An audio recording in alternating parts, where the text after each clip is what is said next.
So yeah, you dealt with 8 years struggling with sobriety, which means that you were trying to get clean, you know, in the process. You said you were arrested like 10 times before you were even 30. I can imagine that that makes you feel a certain way about yourself as somebody who wants to be clean, you want to change, but you're unable to. I mean, what did you feel?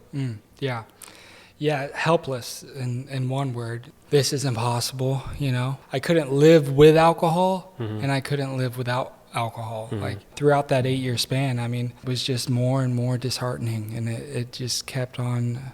Started to think to myself, like, you know, I guess I'm just destined to live a life of misery, you know. I'd kind of written myself off. And so, yeah, that's a miserable place to be. But the great thing about being in that misery, it was a process, because I had to be broken down to a point where I was finally desperate enough to say, okay, I'm putting everything to the side, all these parts of me that I feel like define me. You know, I had to get to a point where I was just ready to relive life completely. You know, there was no more room for my own pride and ego at this point.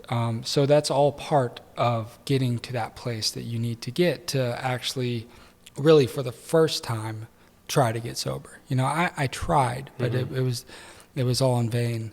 And so that was all part of the process. And, you know, looking back on it, you know, I'm grateful for that process, because I know that each one of those times that I relapsed, or each you know, those miserable moments, those rock bottoms, I know that each one of those was necessary to get me to the point where I'm at now, and to get me to the point where I was able to actually get sober and stay sober. It's great being on the other side of it. Right. It sucks being in the middle of it.